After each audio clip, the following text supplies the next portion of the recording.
Terror of the Twins by Algernon Blackwood. That the man's hopes had been built upon a son to inherit his name and estates, a single son, that is, was to be expected, but no one could have foreseen the depth and bitterness of his disappointment, the cold, implacable fury, when there arrived instead twins. For though the elder legally must inherit, that other ran him so deadly close.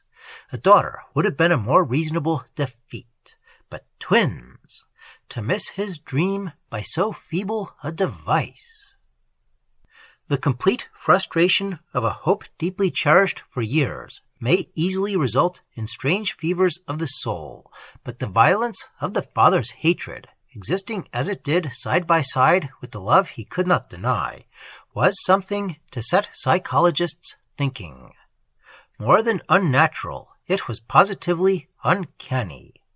Being a man of rigid self-control, however, it operated inwardly, and doubtless along some morbid line of weakness, little suspected, even by those nearest to him, preying upon his thought to such dreadful extent that finally the mind gave way. The suppressed rage and bitterness deprived him, so the family decided, of his reason, and he spent the last years of his life under restraint. He was possessed naturally of immense forces, of will, feeling, desire, his dynamic value truly tremendous, driving through life like a great engine, and the intensity of this concentrated and buried hatred was guessed by few. The twins themselves, however, knew it. They divined it, at least, for it operated ceaselessly against them side by side with the genuine soft love that occasionally sweetened it, to their great perplexity. They spoke of it only to each other, though. At 21, Edward, the elder, would remark sometimes unhappily, "We shall know more." "Too much," Ernest would reply, with the rush of unreasoning terror the thought never failed to evoke in him. "Things father said always happened in life." And they paled perceptibly, for the hatred, thus compressed into a veritable bomb of psychic energy, had found at the last a singular expression in the cry of the father's distraught mind. On the occasion of their final visit to the asylum, preceding his death by a few hours only, very calmly but with an intensity that drove the words into their hearts like points of burning metal, he had spoken. In the presence of the attendant, at the door of the dreadful padded cell, he said it. "You are not two, but one. I still regard you as one, and at the coming of age, you shall find out." The lads perhaps never fully divined the icy hatred which lay so well concealed against them, but that this final sentence was a curse, backed by all the man's terrific force, they quite well realized, and accordingly, almost unknown to each other, they had come to dread the day inexpressibly. On the morning of that 21st birthday, their father gone these 5 years into the unknown, yet still sometimes so strangely close to them, they shared the same biting inner terror, just as they had shared all other emotions of their life, intimately, without speech. During the daytime, they managed to keep it at a distance, but when the dusk fell about the old house, they knew the stealthy approach of a kind of panic sense. Their self-respect weakened swiftly, and they persuaded their old friend and once tutor, the vicar, to sit up with them till midnight. He had humored them to that extent, willing to forego his sleep, and at the same time more than a little interested in their singular belief that before the day was out, before midnight struck, that is, the curse of that terrible man would somehow come into operation against them. Festivities over and the guests departed, they sat up in the library, the room usually occupied by their father and little used since. Mr. Curtis, a robust man of 55, and a firm believer in spiritual principalities and powers, dark as well as good, affected, for their own good, to regard the youth's obsession with a kindly cynicism. "I do not think it likely for one moment," he said gravely, "that such a thing would be permitted. All spirits are in the hands of God, and the violent ones more especially." To which Edward made the extraordinary reply, "Even if father does not come himself, he will send." And Ernest agreed. "All this time he's been making preparations for this very day. We've both known it for a long time, by odd things that have happened, by our dreams, by nasty little dark hints of various kinds, and by these persistent attacks of terror that come from nowhere, especially of late. Haven't we, Edward?" Edward, assenting with a shudder, "Father has been at us of late with renewed violence. Tonight it will be a regular assault upon our lives, or minds, or souls." Strong personalities may possibly leave behind them forces that continue to act, observed Mr. Curtis with caution, while the brothers replied almost in the same breath, "That's exactly what we feel so curiously, though nothing has actually happened yet, you know, and it's a good many years now since." This was the way the twins spoke of it all, and it was their profound conviction that had touched their old friend's sense of duty. The experiment should justify itself and cure them. Meanwhile, none of the family knew. Everything was planned secretly. The library was the quietest room in the house. It had shuttered bow windows, thick carpets, heavy doors. Books lined the walls, and there was a capacious open fireplace of brick in which the wood logs blazed and roared, for the autumn night was chilly. Round this the three of them were grouped, the clergyman reading aloud from the book of Job in low tones, Edward and Ernest, in dinner jackets, occupying deep leather armchairs, listening. They looked exactly what they were, Cambridge undergrads, their faces pale against their dark hair, and alike as two peas. A shaded lamp behind the clergyman threw the rest of the room into shadow.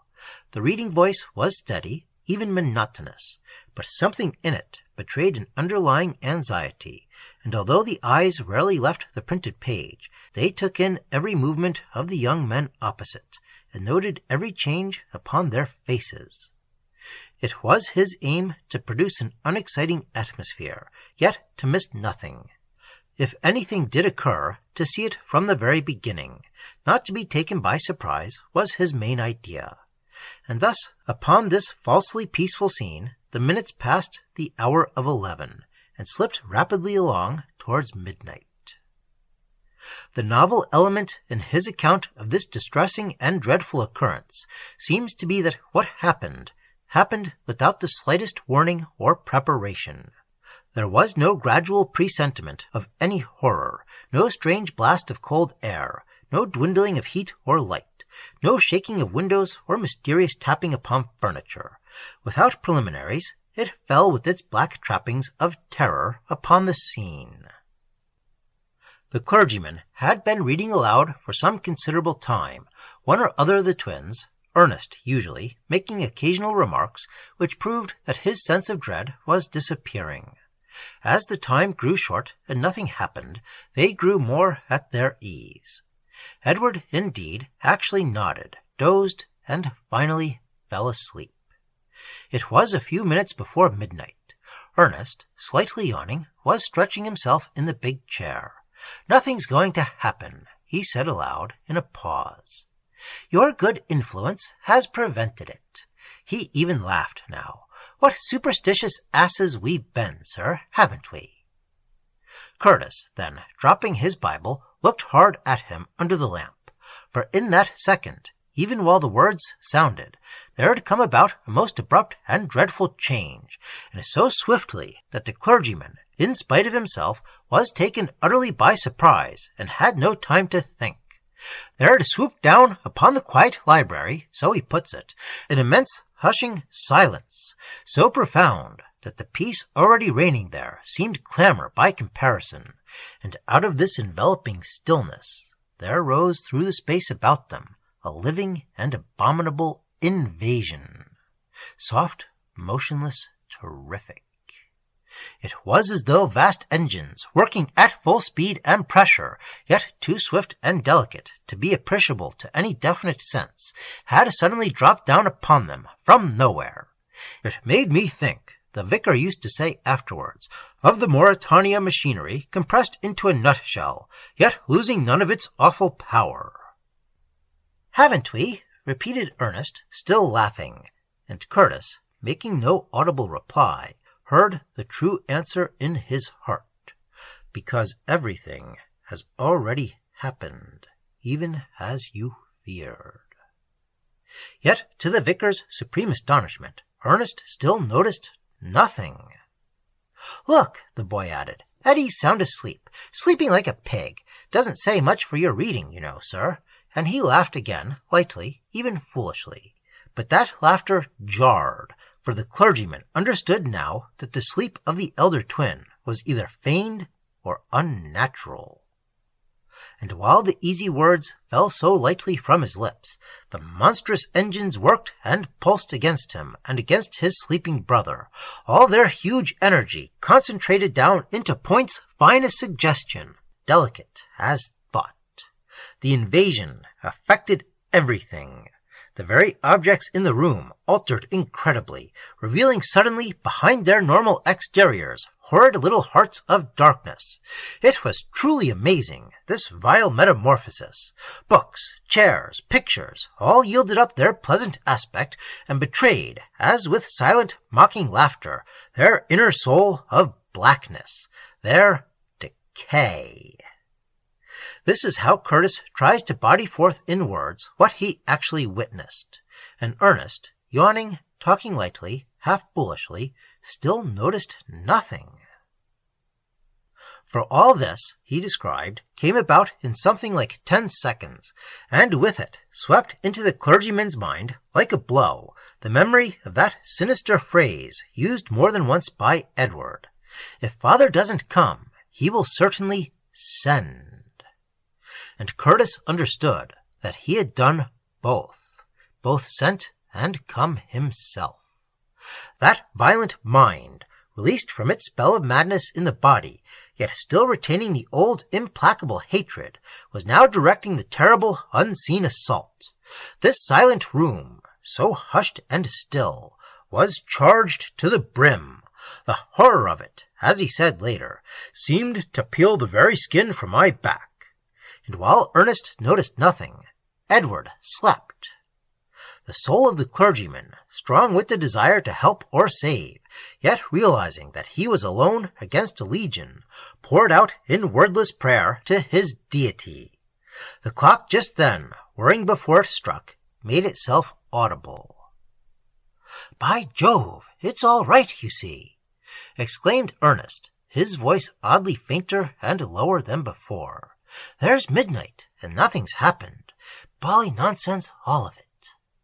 His voice had dwindled curiously in volume. "I'll get the whiskey and soda from the hall." His relief was great, and his manner showed it, but in him somewhere was a singular change. His voice, manner, gestures, his very tread as he moved over the thick carpet toward the door, all showed it. He seemed less real, less alive, reduced somehow to littleness, the voice without timbre or quality, the appearance of him diminished in some fashion quite ghastly. His presence, if not actually shriveled, was at least impaired. Ernest had suffered a singular and horrible decrease.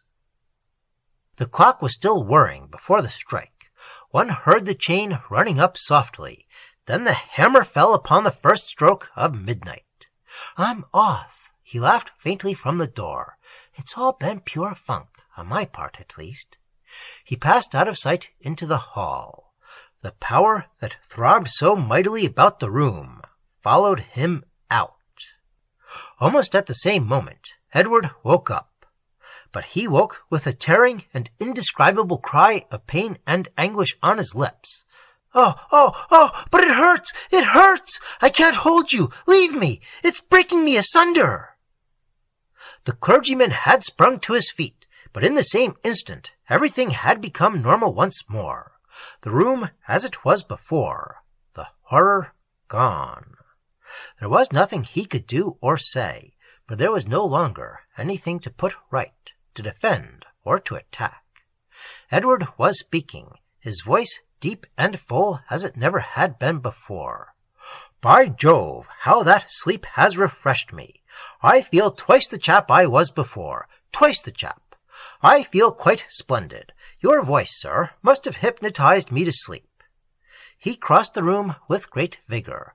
Where's Ernie, by the by?" he asked casually, hesitating, almost searching for the name. And a shadow, as of a vanished memory, crossed his face and was gone. The tone conveyed the most complete indifference, where once the least word or movement of the twin had awakened solicitude, love. "Gone away, I suppose. Gone to bed, I mean, of course." Curtis has never been able to describe the dreadful conviction that overwhelmed him as he stood there staring, his heart in his mouth. The conviction, the positive certainty, that Edward had changed interiorly, had suffered an incredible accession to his existing personality. But he knew it as he watched. His mind, spirit, soul had most wonderfully increased. Something that hitherto the lad had known from the outside only, or by the magic of loving sympathy, had now passed to be incorporated with his own being. And being himself, it required no expression. Yet this visible increase was somehow terrible. Curtis shrank back from him. The instinct, he has never grasped the profound psychology of that, nor why it turned his soul dizzy with a kind of nausea. The instinct to strike him where he stood passed, and a plaintive sound from the hall, stealing softly into the room between them, sent all that was left to him of self-possession into his feet. He turned and ran. Edward followed him, very leisurely. They found Ernest, or what had been Ernest, crouching behind the table in the hall, weeping foolishly to himself. On his face lay blackness. The mouth was open, the jaw dropped, he dribbled hopelessly. And from the face had passed all signs of intelligence, of spirit. For a few weeks he lingered on, regaining no sign of spiritual or mental life, before the poor body, hopelessly disorganized, released what was left of him from pure inertia, from complete and utter loss of vitality. And the horrible thing, so the distressed family thought at least, was that all those weeks Edward showed an indifference that was singularly brutal and complete. He rarely even went to visit him. I believe, too, it is true, that he only once spoke of him by name, and that was when he said, "Ernie, oh, but Ernie is much better and happier where he is."